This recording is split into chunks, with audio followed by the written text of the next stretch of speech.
গুনু, গুনু, तो गुनू किधर जाने से भी नहीं सकता है ना। गुनू को ऐसे खिलाओ पिलाओ तार घुस गया। हाँ को या खानो सीख माछ सीखने खानो सीख। গুড মর্নিং বন্ধুরা, কেমন আছো তোমরা সবাই? আশা করি সকলেই ভালো আছো। আমার নতুন একটা ব্লগে তোমাদের সকলকে স্বাগতম জানাই, অনেক অনেক ভালোবাসা জানাই। তো দেখো কত ছোট ছোট কিউট কিউট বিল্লি, তো এগুলোকে দুধ খাওয়ানো হচ্ছে। তো এগুলো দুধ খেতে পারে না এখনও, তো চামচ দিয়ে দুধ খাওয়াই দিচ্ছে। দেখতে পাচ্ছ কত সুন্দর করে খেয়ে নিচ্ছে। তো বিল্লিগুলো দেখতে খুবই সুন্দর। তো তারপর আমি কালকে তোমাদের ভিডিওতে দিয়েছিলাম চিপস বানানো, তো সেগুলো দেখো প্রায় আমার শুকনো হয়েই গিয়েছে। তো আর একটা দুটো রোদ দিলেই পুরো চিপস কমপ্লিট হয়ে যাবে। আর আমি কিভাবে বানালাম সেই ভিডিওটাও আমি কালকে আপলোড করে দিয়েছি। তো দেখো আমি রোদ্রুতে দিয়ে নিচ্ছি আর ভালো করে মেলে দিচ্ছি শুকানোর জন্য। তো প্রায় আমার চিপস এগুলো কমপ্লিট হয়ে গেছে। আর আমি যখন এটা পুরো কমপ্লিট হয়ে যাব তখনও তোমাদেরকে এই ভিডিওটা আপলোড করব, দিব, দেখতে পাবে। তো তারপর আমি রান্না করার জন্য আসলাম। তো রান্না কী করবো, এখানে টমেটোর আলু কেটে রেখেছি আর টমেটোর আলু মাছ দিয়ে ঝোল বানাবো। তো দেখো মাছগুলো ফ্রাই করে নিচ্ছি সুন্দর করে। তো মাছ দিয়ে টমেটো দিয়ে আলু দিয়ে বানাবো আর শীতল ভর্তা বানাবো। তো শীতল ভর্তাটা আজকে স্পেশালি আমি কীভাবে বানাই দেখাবো তোমাদেরকে। আর টমেটোর জ্বালিয়ে আমি বানাবো। তো আগে আমি মাছ সবজিটা বানিয়ে তারপর আমি তোমাদেরকে দেখাবো কিভাবে বানাই। তো দেখো মাছ সবজির জন্য আমি এখানে পেঁয়াজটা তেলের মধ্যে ফ্রাই করে নিচ্ছি। তারপর আমি শীতল ভর্তাটা বানিয়ে তোমাদেরকে দেখাবো। তো ভিডিওটি যে যেখান থেকে দেখছো প্লিজ লাইক কমেন্ট শেয়ার করে দিও আর কমেন্ট করে জানাবে কেমন হলো না হলো। তো দেখো আমি মশলা কটা ফ্রাই করে নিচ্ছি, সম্পূর্ণ মশলায় আমার ফ্রাই হয়ে গেছে। তো আমি আলু আর টমেটোগুলো একসাথে দিয়ে নিলাম। তো ভালো করে ভেজে নেব, তারপর আমি ঝোল দিয়ে নেব। তো দেখতে থাকো পুরো ভিডিওটি। তো দেখো বন্ধুরা আমি ঝোলটা দিয়ে নিয়েছি অফ ক্যামেরায় আর অল্পটুকু দিয়ে দিলাম আবার। তো দেখতে থাকো ভিডিওটি। আর এই পাশে দেখো আমি রান্নাটা করে নিয়েছি, মাছ তরকারিটা বানিয়ে নিয়েছি।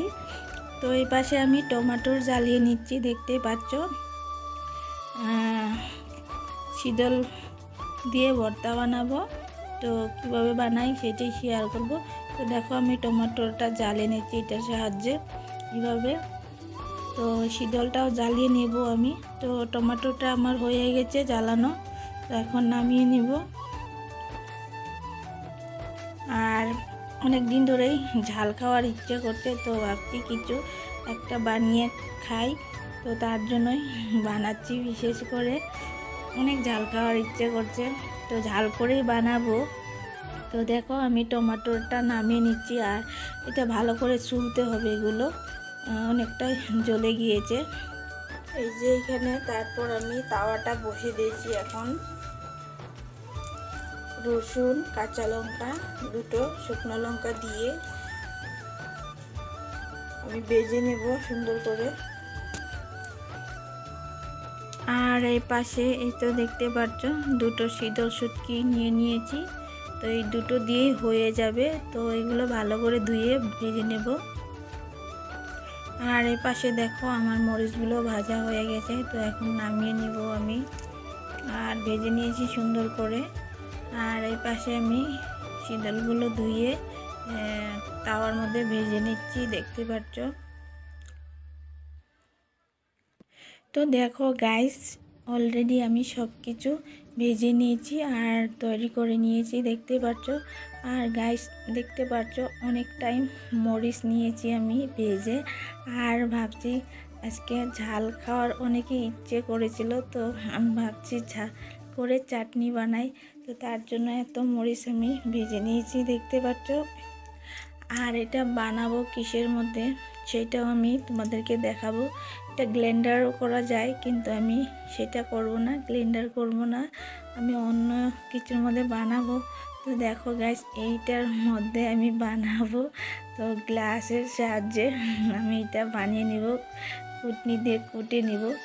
তো দেখো আমি সব কিছু গ্লাসের মধ্যে দিয়ে নিচ্ছি, এটার মধ্যেই বানাবো। আর কীভাবে বানাই আমি দেখাচ্ছি তোমাদেরকে। আর সব কিছু এটার মধ্যে দিয়ে নিচ্ছি, শুটকিটা দিয়ে নিচ্ছি, আর এটার মধ্যে আমি লবণও দিয়ে নিচ্ছি। আর দিয়ে নেব সরষের তেল দিয়ে নেব, কাঁচা তেল অল্পটুকু। তো দেখো তেলটাও দিয়ে নিলাম। তো এটার মধ্যে পেঁয়াজও দিব আমি। তো পেঁয়াজটা আমি অল্প কুটে গুঁড়ো করে তারপর পেঁয়াজটা দিব। তো দেখো আমি পেঁয়াজটা দিয়ে নিলাম। তো এবার ভালো করে কুটনিতে কুটে নিব। তো দেখো গাইস, ফাইনালি আমার ভর্তা বানানো কমপ্লিট হয়ে গেছে। তো আমার ভর্তাটা কেমন হয়েছে তোমরা কমেন্ট করে জানাবে। আর আমার পুরো ভিডিওটি কেমন হলো সেটাও কমেন্ট করে জানাবে। তো এখন চলে যাচ্ছি, আবার কালকে দেখা হবে তোমাদের সাথে। Bye bye.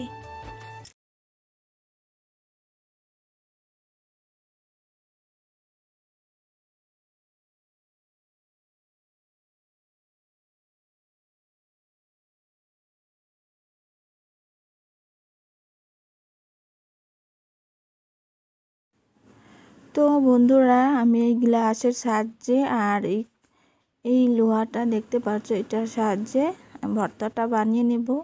আর এটা দিয়ে বেশিরভাগ আমি মশলা কুটে থাকি, তো তার জন্য এটার মধ্যেই বানাবো, গ্লেন্ডারে আর পিসবো না। তো সুন্দরভাবে হয়ে যাবে, ভিডিওটি দেখতে থেকো, ভালো লাগবে। আর আমার চাটনি বানানো কেমন হলো কমেন্ট করে অবশ্যই জানাবে। তো আমি সব কিছু এর মধ্যে দিয়ে নিলাম, দেখতে পাচ্ছ। শুটকিটাও দিয়ে নিলাম, আর শুটকিটা তো আমি আগেই ধুয়ে নিয়েছিলাম, তার জন্য এখন আর ধোবো না।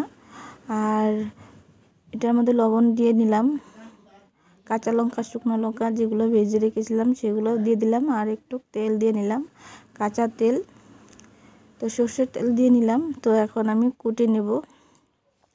তো দেখা কুটার পরে এরকম হয়েছে। আর আমি অল্পটুকু পেঁয়াজও দিয়ে নিলাম। তো পেঁয়াজটা দিতে আমি দেখাতে ভুলে গিয়েছিলাম, তো এখন দেখিয়ে দিলাম। তো দেখো গাইস, আমার ভর্তা বানানো কমপ্লিট হয়ে গেছে। তো গরম ভাতের সাথে এই ভর্তাটা খেলে ভীষণ ভালো লাগে। আর ভর্তা বানানোটা কেমন হয়েছে তোমরা কমেন্ট করে অবশ্যই জানাবে আমাকে। তো এখনের মতন চলে যাচ্ছি বন্ধুরা।